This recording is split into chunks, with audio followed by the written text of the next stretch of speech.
Hello and welcome to our special coverage on IPOs. और आज हमारे साथ एक कंपनी पीकेएच वेंचर जिसका आईपीओ मार्केट में आ रहा है, उस पर बात करने के लिए हमारे साथ कंपनी के सीएमडी मिस्टर प्रवीण कुमार अग्रवाल जुड़ चुके हैं। प्रवीण सर, बहुत बहुत शुक्रिया सर हमसे जुड़ने के लिए और अपना कीमती समय देने के लिए। सर मैं देख रहा था कि आपका आईपीओ का जो साइज है करीब 379 करोड़ का और प्राइस बैंड करीब 140 से 48 रुपए पर शेयर का है।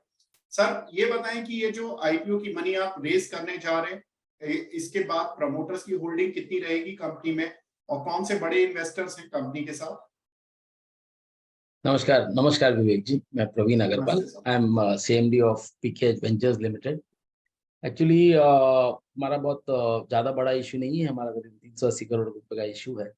और हम ये प्रोसीड्स अपने इंट्रिंसिक ग्रोथ के लिए जो प्रोजेक्ट्स लिए हुए हैं, रिवर्किंग कैपिटल है, एक प्रोजेक्ट हमारा हाइड्रो का प्रोजेक्ट है उसके लिए, और एक थोड़ी एक्विजिशंस के लिए थोड़ा पैसा इसके लिए रखा हुआ है, इसलिए हम ग्रोथ के लिए ले रहे हैं। और हमने बाय स्ट्रैटेजी हमने एंकर इन्वेस्टर्स नहीं रखे हैं। और हमारे मतलब बहुत अच्छा रिस्पांस हमारे क्यूआईबी से मतलब बातचीत में सब कंफर्ट्स वगैरह काफ़ी अच्छा आ गया था, तो हमने एंकर बुक को नहीं तवज्जो दिया इतना। तो हमारे एंकर इन्वेस्टर्स हमने एंकर अलॉटमेंट नहीं किया है। तो सर इसमें प्रमोटर्स की होल्डिंग कितनी होगी सर आईपीओ के बाद? हाँ जी, तो इसमें ऐसा है, अभी हम टोटल 31% डायल्यूट कर रहे हैं, उसमें से 9% the promoters are offloading their stake, तो offer for sale around 9%, total dilution around 31%। तो जी 31% पब्लिक हो जाएगी होल्डिंग, बाकी हमारी रह जाएगी, बाकी आपके पास रहेगी। दैट मींस अराउंड 69% आपके पास होगा। जी जी जी जी। Okay, perfect. सर अगर मैं देखूं तो आपकी कंपनी रियल एस्टेट में काम करती है, हॉस्पिटैलिटी सेक्टर में काम करती है। सर अपने बिजनेस के बारे में थोड़ा बताएं, कहाँ पर आपका बिजनेस ज्यादा फैला हुआ है, नॉर्दर्न पार्ट में, ईस्टर्न पार्ट में, किस जगह पर आपका अच्छा पूरा रेवेन्यू चंक कहाँ से आता है? जी देखिए, हम बेसिकली फंडामेंटली हॉस्पिटैलिटी कंपनी है। हमने एज एज प्रवीण अग्रवाल मैंने सर्विसेज ने शुरू किया था, मतलब 18 साल की उम्र से हमने कॉन्ट्रैक्ट्स लेने शुरू कर दिए थे। तो 93 में बॉम्बे का बड़ा फेमस एक गोल्डन चैरियट, कोई ऐसा नहीं है जो नहीं जानता होगा, वो हमने खोला था। लेकिन वो दूसरी कंपनी में था, हमने इस कंपनी को प्राइवेट लिमिटेड में कन्वर्ट किया सन 2000 में। और जब से काफ़ी सारे हमारे बालाजी ब्रांड है, गोल्डन चैरियट ब्रांड है, हमने 3 होटल अपने बनाए हैं और 7 रेस्टोरेंट्स अपने बनाए हैं, 3 स्पा हम खुद चलाते हैं। उसके अलावा हमारी कंस्ट्रक्शन की ऑर्डर बुक, जो करंट ऑर्डर बुक है, जब तक आरएचपी था, जब तक 450 करोड़ थी। और 550 करोड़ के प्रोजेक्ट्स हम 536 करोड़ के आसपास के प्रोजेक्ट कंप्लीट कर चुके हैं। तो हम लोग बहुत स्पेशलाइज्ड प्रोजेक्ट्स करते हैं, we are not into new to projects. हम बहुत स्पेशलाइज्ड प्रोजेक्ट करते हैं जहाँ पे एग्जीक्यूशन की हमारी स्ट्रेंथ को यूज करते हुए, क्योंकि हमने अपने होटल बनाए हैं तो हमारे पास वो फिनिशेस जो होटल्स के लिए चाहिए उस हिसाब से हम रियल एस्टेट करते हैं। अभी भी हमने जैसे एक दिल्ली पुलिस हेडक्वार्टर्स बनाया है, वो बीओटी प्रोजेक्ट है, तो हमने बनाया है, हमारी कंपनी ने 440 करोड़ रुपए उसके ऊपर खर्च किए हैं और गवर्नमेंट हमें 15 साल में वो पेमेंट करने वाली है और 15 साल तक हम उसको बिल्कुल मेंटेन भी करेंगे। मतलब that's a BOT project, first time in India ऐसा कोई प्रोजेक्ट हुआ है। मिनिस्ट्री ऑफ होम अफेयर्स का प्रोजेक्ट है ये। तो दिल्ली पुलिस हेडक्वार्टर्स अभी हम 2021 में कंप्लीट किया है इसको। वैसे ही हम मतलब बहुत फोकस होके अपने होटल्स जो हैं, अब जैसे 3 हमें नए लीज मिले हैं 90 इयर्स के, तो मध्य प्रदेश में वो हम बनाने के लिए अब प्लानिंग में मतलब प्रोसेस चल रहा है। उसमें से एक फोर्ट होटल है, जो 400 साल पुराना फोर्ट है, उसको हम कन्वर्ट कर रहे हैं इनटू पैलेस होटल। फिर हम एक जंगल रिजॉर्ट बना रहे हैं तारा पन्ना टाइगर रिजर्व में, तो वो भी जंगल रिजॉर्ट बहुत ही आलीशान तरीके का, मतलब टॉप ऑफ द पिरामिड वाले सेक्टर में हम जा रहे हैं। तो टूरिज्म प्रोजेक्ट्स जो हैं, टूरिज्म आप समझ ही रहे हैं इंडिया में कितना ग्रोथ हो रहा है, अभी स्टार्ट हुआ है टूरिज्म। टूरिज्म इंफ्रास्ट्रक्चर की कमी है इंडिया में, तो अगले 10 साल तो बिल्कुल ओपन रनवे टाइप है कि जितने भी इंफ्रास्ट्रक्चर बन जाए हॉस्पिटैलिटी में वो कम रहेगा। और हमारे पास दोनों स्ट्रेंथ है, बनाने की और चलाने की स्ट्रेंथ है हमारी। तो सर अभी आपने केवल कंस्ट्रक्शन ही किए हैं इन पास्ट और या अभी आप होटल्स को ऑन कर रहे हैं? कितने होटल्स हैं अपने पास? नहीं, 3 होटल हैं जो हमने खुद बनाए हैं और हम खुद चला रहे हैं। ओके। तो हम अपने ही होटल बनाते हैं, अपने होटल चलाते हैं।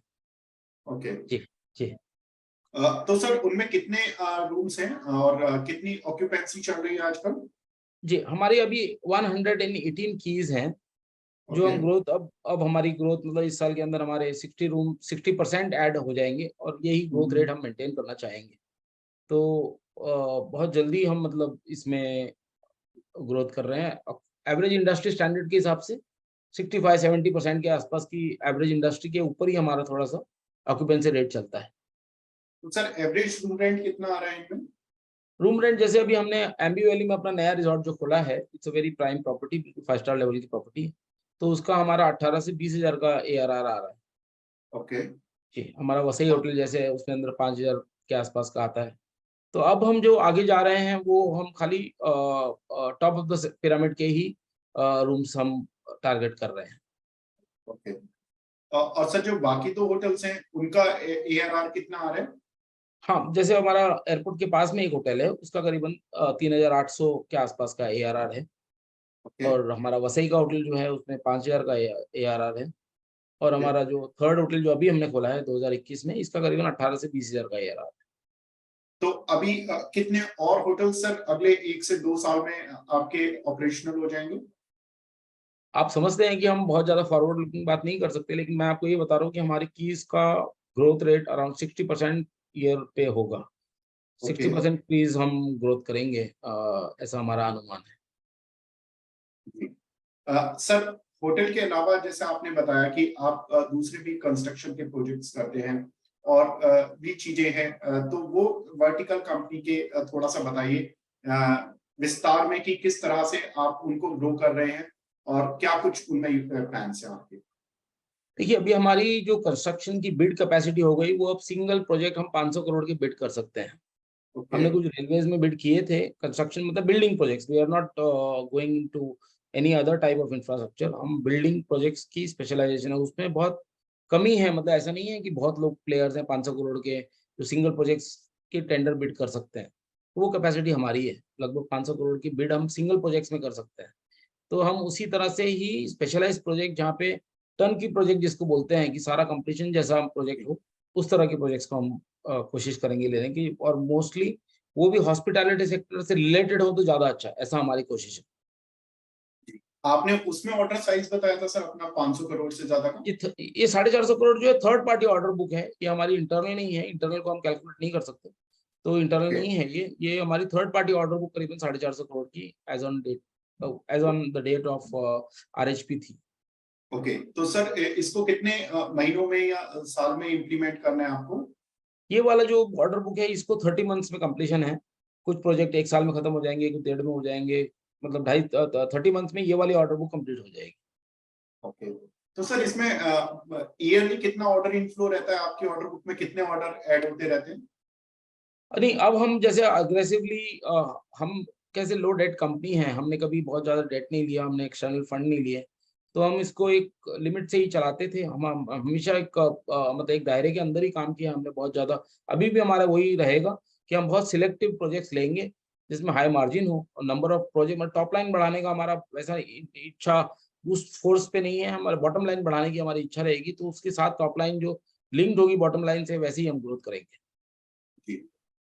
सर कंपनी के फाइनेंशियल्स के बारे में बताएं थोड़ा सा कि कंपनी अभी पिछले 3 सालों में किस रेवेन्यू से किस रेवेन्यू की स्टेज तक पहुंची, प्रॉफिट किस तरह से कंपनी ने ग्रो किया, और क्या आगे आप देख रहे हैं किस तरह की प्रॉफिट गाइडेंस या प्रॉफिट फोरकास्ट आप एस्टिमेट कर रहे हैं सर? बिल्कुल, देखिए हमारा एवरेज करीबन 250 करोड़ का टॉप लाइन रहा है। इस साल हम जैसे हमारी बैलेंस शीट में दिसंबर तक की बैलेंस शीट हमने डिक्लेयर की है।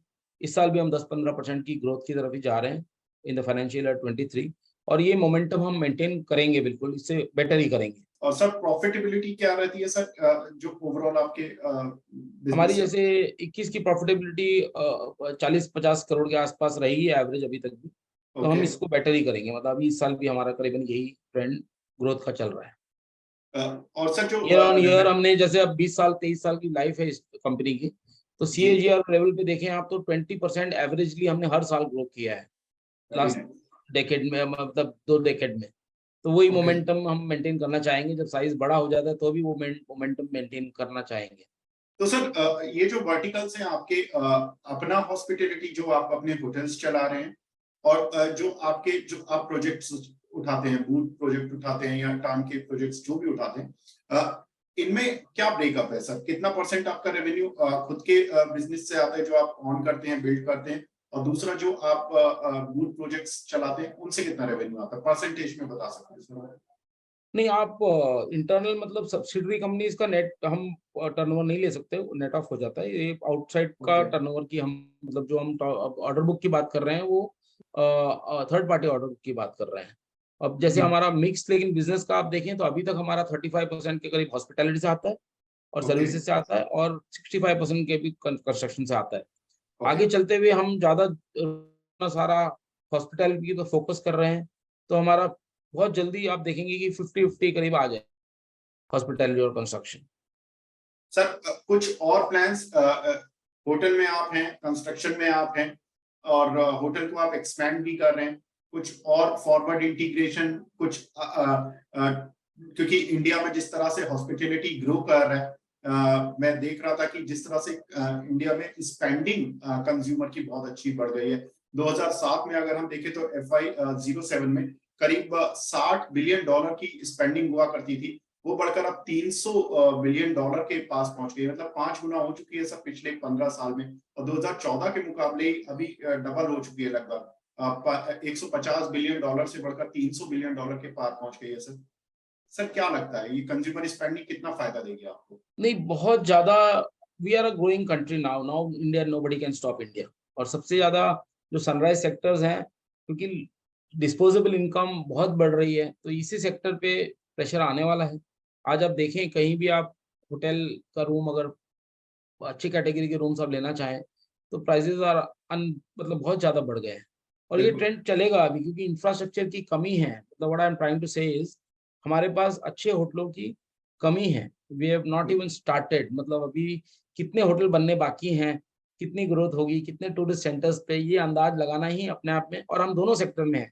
हम क्योंकि अपने होटल बना भी रहे हैं और चला भी रहे हैं, तो हमारे लिए सबसे अच्छी अपॉर्चुनिटी रहेगी। अग्रवाल सर, बहुत बहुत शुक्रिया सर हमसे जुड़ने के लिए, और best of luck for sir आपके आईपीओ के लिए। आपका आईपीओ आज खुल चुका है।